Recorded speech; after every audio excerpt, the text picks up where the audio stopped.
एक समय की बात है। सीमा अपने पति श्यामू के साथ हंसी खुशी रह रही थी। कमी थी तो बस एक बेटे की, जो अभी तक भगवान पूरी नहीं किए थे।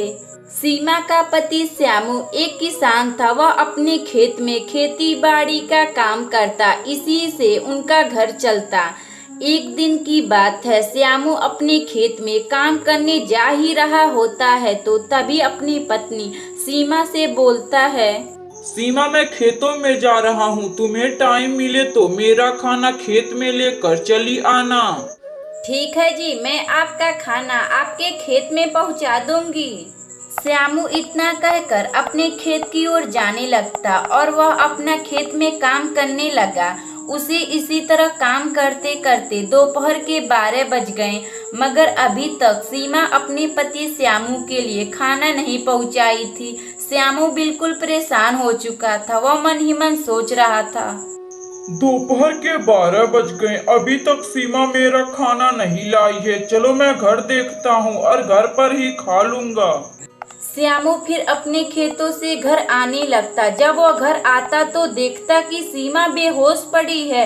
वह एक छोटे से हॉस्पिटल की डॉक्टर को लेकर अपने घर आता। वह डॉक्टर सीमा को देखकर श्यामू से बोलती है, बधाई हो, आपकी पत्नी अब माँ बनने वाली है। क्या सचमुच डॉक्टर, अब मैं बाप बनने वाला हूँ?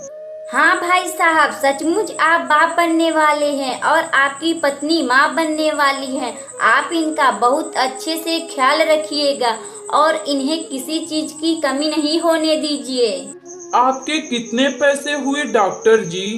जी मेरे 500 रुपये हुए।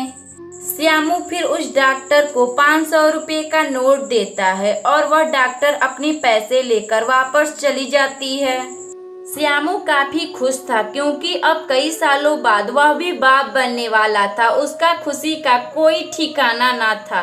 और वहीं उसकी पत्नी सीमा बहुत खुश थी क्योंकि अब वह भी माँ बनने वाली थी। इसी तरह अब 9 महीने बीत जाते हैं। अब श्यामू का बेटा जन्म ले चुका था। सीमा, यह कितना प्यारा बच्चा है और हमारा बच्चा है। मैं इसका नाम विकास रखूंगा। हाँ जी, हम लोग इसका नाम विकास ही रखेंगे। इसी तरह 1 साल बीत जाते हैं। अब श्यामू का बेटा विकास काफी बड़ा हो चुका है। पिताजी, मुझे भी स्कूल जाना है। इस गांव के सभी लड़के स्कूल जाते हैं, मुझे भी जाना है। मगर श्यामू के पास उतने पैसे नहीं थे कि वह अपने बेटे को स्कूल भेज सके, क्योंकि उसके बेटे के जन्म के 2 साल के बीच में वह एक भी दिन खेत में काम करने नहीं जाता। घर में पैसे की कमी की वजह से वह अपना खेत बेच दिया था। बेटा, तुम चिंता ना करो, मैं तुम्हारा एडमिशन कुछ दिन बाद करवा दूंगा। सीमा, अब मैं करूँ तो क्या करूँ? मेरे पास करने के लिए कोई काम नहीं है। क्यों ना आप बाजार से थोड़ी सब्जियां खरीदते हैं और उसे गांव में घूम घूम कर बेचते हैं। हाँ सीमा, यह काफी अच्छा आइडिया है, मैं यही काम करूँगा। श्यामू फिर अगली सुबह से बाजार से सब्जी खरीदता और गांव-गांव में घूमकर बेचा करता। सब्जी ले लो, सब्जी ताजे ताजे हरी हरी सब्जी ले लो। श्यामू को इस तरह सब्जी बेचता देख एक औरत श्यामू की दुकान पर आती है। अरे भाई साहब, आप आलू और प्याज कितने के भाव दे रहे हैं? आलू 30 रुपए किलो है भाभी, और प्याज 25 रुपए किलो। बोलिए कितना दे दूं आपको? आप जरा 2 किलो आलू और 3 किलो प्याज दीजिए। श्यामू फिर अपनी दुकान से उस औरत को आलू प्याज तौल कर दे देता है। कितने पैसे हुए भाई साहब आपके? 100 रुपए हुए भाभी आपके। वह औरत श्यामू को पैसे देकर वहां से चली जाती है। फिर वह श्यामू अपना सब्जी बेचते बेचते आगे बढ़ जाता है। सब्जी ले लो, सब्जी ताजे ताजे सब्जी ले लो। श्यामू को इस तरह सब्जी बेचता देखकर एक सरला भाभी श्यामू के दुकान पर सब्जी खरीदने आती हैं और श्यामू से बोलती हैं, श्यामू तुम्हारे यहाँ टमाटर कितने रुपए किलो मिल रहे हैं? बस 100 रुपए किलो है भाभी, बोलिए कितना दे दूं आपको? श्यामू तुम मुझे 1 किलो टमाटर तौल दो। फिर श्यामू अपने सब्जी के दुकान पर से 1 किलो टमाटर तौलकर सरला भाभी को दे देता है। सरला भाभी श्यामू को 100 रुपये देकर वहां से चली जाती हैं। श्यामू हर रोज इसी तरह अपने गांव में सब्जी बेचता और अपनी पत्नी सीमा के साथ रहता। अब तो श्यामू अपने बेटे विकास का एडमिशन भी करवा दिया था, लेकिन श्यामू का यह खुशी भगवान को देखा नहीं गया और श्यामू का किसी कारण उसका देहांत हो गया। श्यामू के देहांत के बाद सीमा अकेली अपने बेटे विकास के साथ रहा करती थी। अब उन लोगों के पास उतने पैसे नहीं थे कि वह लोग अपना घर चला सके। श्यामू के देहांत के बाद उनके घर में एक भी पैसे नहीं थे, सिवाय एक इमली के पेड़ जो श्यामू के घर के बाहर लगे थे। माँ पापा के बिना घर में कुछ भी खाने को नहीं मिल रहा सिवाय इस इमली के। हाँ विकास, मुझे भी इमली खाकर घर में मन भर गया है। माँ मैं तो कहता हूँ कि हम लोग इस इमली को बेचे, यह खूब बिकेगा। क्या सचमुच विकास, यह इमली हमारा बिकेगा?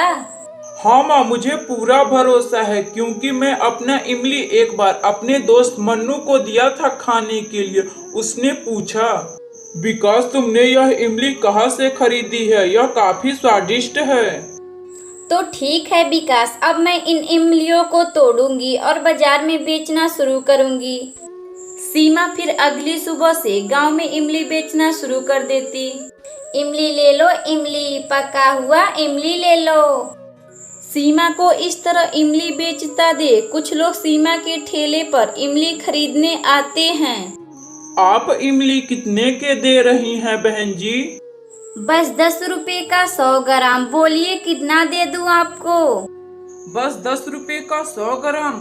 तो ठीक है, आप मुझे 10 रुपए का 100 ग्राम दे दीजिए। सीमा फिर अपनी इमली के ठेले पर से 100 ग्राम इमली तौलकर अपने ग्राहक को दे देती है। सीमा का ग्राहक उसका इमली खाकर सीमा से बोलता है, अरे वाह, कितनी अच्छी इमली है। वाह बहन जी, खाने में तो मजा आ गया सचमुच। वह आदमी सीमा को उसके पैसे देकर वह आगे जाकर गांव में पूरे लोग से सीमा की इमली के बारे में बताता। अरे वाह भाई, तुमको नहीं पता, वहाँ उस ठेले की औरत इतना स्वादिष्ट इमली बेचती कि खाने में मजा आ गया।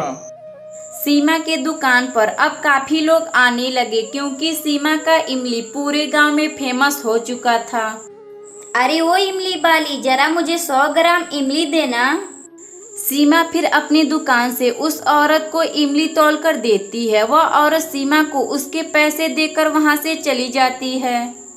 इस तरह हर रोज सीमा गांव-गांव घूमकर इमली बेचती और सीमा के ठेले पर बहुत से लोग आने लगे। सीमा इमली बेचकर खुशी खुशी रहने लगी। अगर आपको यह कहानी अच्छी लगे तो वीडियो को लाइक करें और चैनल को सब्सक्राइब करें और बेल आइकन को दबाना ना भूलें।